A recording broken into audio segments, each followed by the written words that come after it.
This video might be a little concerning to those of you who are still programmed to believe in reefer madness.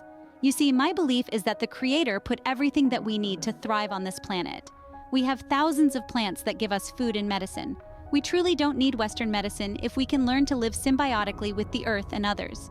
Marijuana is one of those natural medicines that we have been gifted by the Creator, and it should be treated as such. The fact is that the FDA has known the efficacy of the components in marijuana since 1985, when a prescription drug named Marinol or dronabinol was approved for nausea and pain in cancer patients. Marinol and Syndrose are the brand names for a synthetic formulation of THC known as dronabinol. They have been prescribed to patients for various conditions, including nausea and vomiting associated with chemotherapy and appetite stimulation in AIDS patients and sleep apnea. Nabilone or Sesamet is a synthetic cannabinoid approved to decrease the nausea associated with painkillers used for neuropathic pain.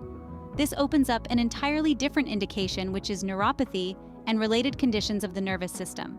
In 1999, DEA dropped synthetic THC pharmaceuticals from a Schedule I to a Schedule III, citing that THC has less potential for abuse than cocaine and heroin. But listen to this, guys. Since synthetic THC is a Schedule III drug, it can be prescribed by a doctor. Marijuana, however, remains a Schedule I substance, which means that it has no medicinal use. Why would the natural form be illegal, but the man-made synthetic form be legal? There are many differences between synthetic THC and natural THC. Marijuana contains the THC in dronabinol, as well as 113 other cannabinoids. You might say, isn't it better to have fewer chemicals than more?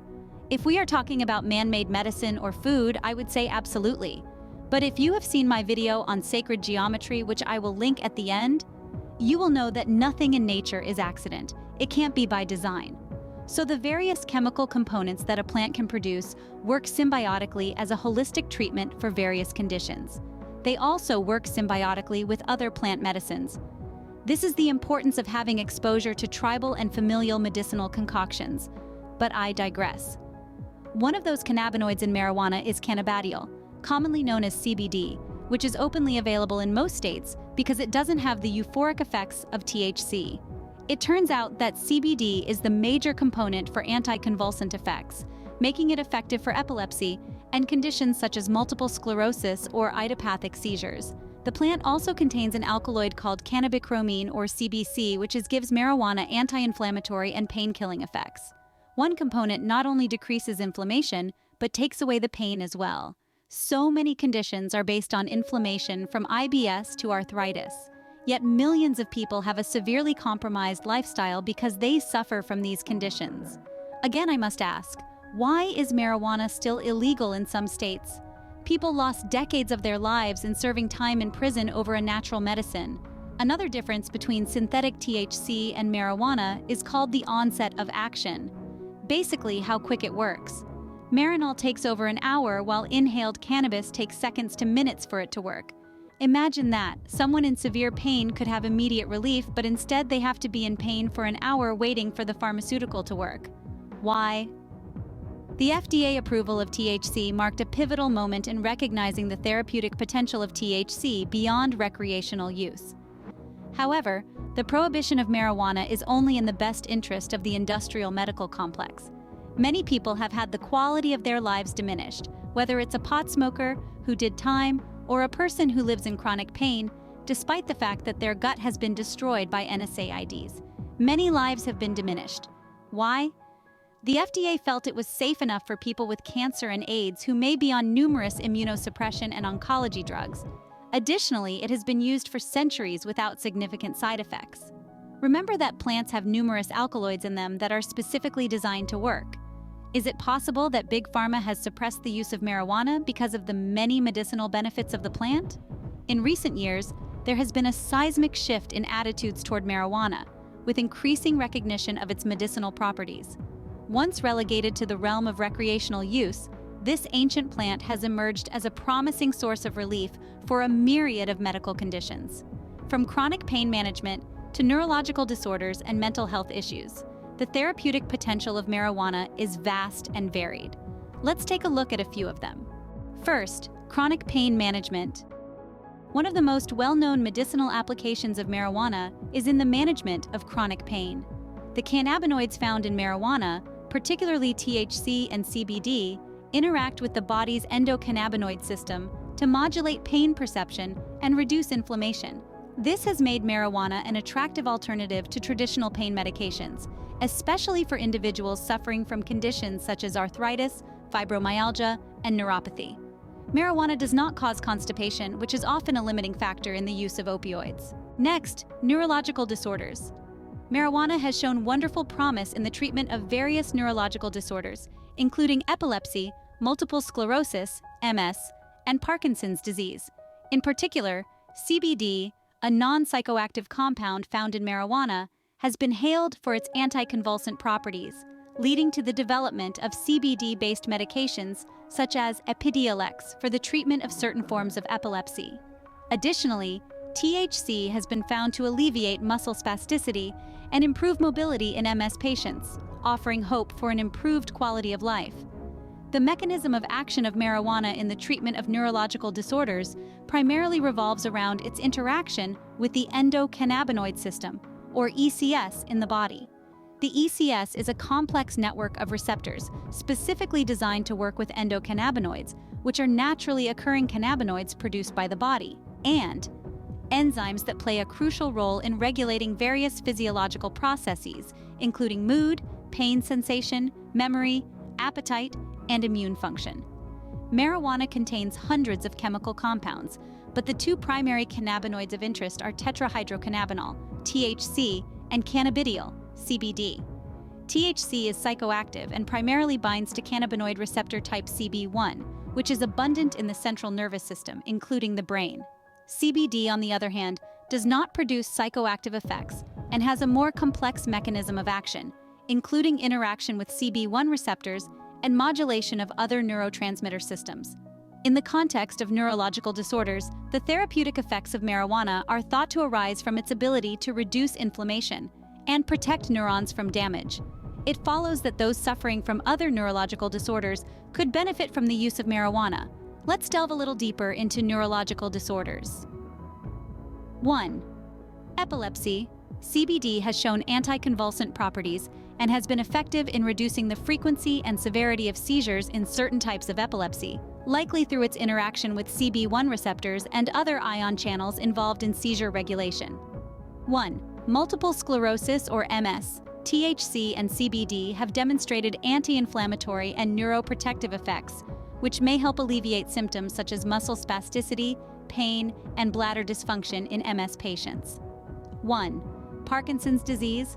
Both THC and CBD have shown potential in alleviating motor symptoms and improving quality of life in Parkinson's patients, possibly through their interaction with dopamine receptors and modulation of neurotransmitter release. 1. Alzheimer's disease. THC and CBD have been studied for their neuroprotective effects and potential to reduce neuroinflammation and oxidative stress, which are implicated in the progression of Alzheimer's disease. And 5. Neuropathic pain. Marijuana, particularly formulations with balanced THC and CBD ratios, has been effective in managing neuropathic pain by modulating pain signaling pathways and reducing inflammation in the nervous system. Next, let's look at marijuana's use in various mental health conditions. The potential of marijuana in treating mental health conditions like anxiety, depression, post-traumatic stress disorder or PSTD, and even schizophrenia is an area of growing interest and research. While the relationship between marijuana use and mental health is complex and multifaceted, in most states that have medicinal marijuana, these mental health conditions are in approved use. They have anxiolytic effects, also known as anti-anxiety effects, such as Valium, Xanax, and Ativan. Marijuana also has mood-stabilizing effects similar to lithium, valproic acid, carbamazepine, and various antipsychotics. So when that teenager with mental health issues wants to smoke pot, they may be telling you that they get relief from it. Listening to the body is critical in natural healing. Cancer symptom management. For cancer patients undergoing chemotherapy, marijuana can be a lifeline in managing treatment side effects such as nausea, vomiting, and loss of appetite. Medications containing THC, such as Marinol and Sesamet, have been approved for this purpose and have been shown to effectively alleviate chemotherapy-induced nausea and stimulate appetite, ultimately improving patients' quality of life during treatment. Let's take a deeper look at the relief that marijuana can provide to cancer patients. While there is some research being done, it's essential to understand that marijuana is not a cure for cancer. However, it may have some therapeutic benefits, particularly in managing symptoms associated with cancer and its treatments. Here's a brief overview of the potential mechanisms of action of marijuana in cancer treatment. Pain relief. Marijuana, specifically cannabinoids like THC and CBD, has analgesic properties that can help alleviate pain. These cannabinoids interact with cannabinoid receptors in the body's endocannabinoid system, as well as other pain-related receptors in the central nervous system to modulate pain perception. Did you catch that? The body was designed to interact with the chemicals in marijuana by way of specific receptors. Next, nausea and vomiting. Chemotherapy-induced nausea and vomiting are common side effects of cancer treatment. THC, the primary psychoactive compound in marijuana, has antiemetic properties that can reduce nausea and vomiting by interacting with neurotransmitter receptors in the brainstem that control vomiting reflexes. Third, appetite stimulation. Cancer and its treatments can often lead to loss of appetite and cachexia, or severe weight loss and muscle wasting. THC has been shown to stimulate appetite by binding to cannabinoid receptors in the brain, thereby increasing feelings of hunger and food intake. Fourth, anti-inflammatory and anti-cancer effects. Preclinical studies indicate that cannabinoids like THC and CBD may have anti-inflammatory and anti-cancer properties. These cannabinoids can modulate the activity of immune cells and inhibit the growth and spread of cancer cells in laboratory experiments. However, more research is needed to determine the clinical significance of these findings and their potential application in cancer treatment. And fifth, improved sleep. Cancer patients often experience sleep disturbances due to pain, anxiety, and other symptoms. Marijuana may help improve sleep quality by promoting relaxation and reducing symptoms that interfere with sleep, although individual responses may vary. Now that you know the effects on the body of THC and CBD, are there any inflammatory, neurological, or painful condition that you have? If marijuana reduced inflammation, could it help inflammatory conditions of the lungs? Hold on, you might say. A person with allergies can't smoke, and you'd be right. But this isn't the days of Woodstock and hippies. Marijuana growers around the country are formulating THC and CBD into cookies, drinks, tinctures, gummies, and more. You can even buy concentrated oils and make your own brownies or yummy treats. But be sure to find a recipe, because if you heat the marijuana oil above about 220 degrees, you will destroy the active components. So there is no excuse for not using marijuana in the treatment of various conditions. Now let's look at the potential side effects and contraindications of marijuana. Marijuana, like any medication or substance, can have side effects, toxicity concerns, and contraindications, particularly when used improperly or in excess. Here are some potential side effects. Psychological effects, which include euphoria, altered perception of time, impaired memory and concentration, anxiety, paranoia, and psychosis in susceptible individuals. Physical effects. Short-term physical side effects of marijuana may include dry mouth, increased heart rate, bloodshot eyes, decreased coordination, dizziness, and fatigue. Respiratory effects. Smoking marijuana can irritate the lungs and airways, leading to chronic cough, phlegm production, and increased risk of respiratory infections. Cognitive impairment. Chronic and heavy marijuana use, especially during adolescence, may impair cognitive function and academic performance. Acute toxicity is rare as it is difficult to overdose on marijuana. However, consuming large amounts of THC-rich products as opposed to smoking it can lead to acute toxicity symptoms such as extreme confusion, hallucinations, panic attacks, rapid heart rate, severe nausea, and vomiting. This condition, known as cannabis intoxication or greening out, typically resolves on its own with supportive care. There are also some contraindications or populations of people who should not use marijuana, and they include pregnancy and breastfeeding. Marijuana use during pregnancy and breastfeeding may have adverse effects on fetal and infant development, including low birth weight, preterm birth, and developmental delays. It is generally recommended that pregnant and breastfeeding individuals avoid marijuana use. Psychiatric disorders. Individuals with a history of psychiatric disorders such as schizophrenia, bipolar disorder, or anxiety disorders may be at increased risk of experiencing adverse psychological effects from marijuana use, including exacerbation of symptoms or onset of psychosis. While some may receive relief, marijuana should be used cautiously in these populations. Substance use disorders. People with a history of substance use disorders or addiction should use marijuana with caution, as it may increase the risk of dependency or exacerbate existing substance use problems. Medication interactions. Marijuana can interact with certain medications, including sedatives, antidepressants, antipsychotics, and opioid pain medications, potentially causing adverse effects or altering drug metabolism. In summary, marijuana can be a wonderful natural alternative to many prescription drugs. It has a low toxicity. Fatal overdoses directly attributable to marijuana alone are exceedingly rare. In fact, the Centers for Disease Control and Prevention, or CDC, notes that there has never been a documented fatal overdose solely caused by marijuana. One of the limiting factors with marijuana for some people is the cognitive impairment, but CBD has many of the benefits without the high, which is great for people that must stay sharp at work. Lastly, the specific effects and benefits of different strains and hybrid mixes allows a person to pick a marijuana product that will target their specific needs. For instance, some strains are better for depression, while others are better for anxiety or sleep. As a result of overwhelming evidence and public pressure, recreational marijuana is legal in 25 states, and there are only 4 states where it is completely illegal.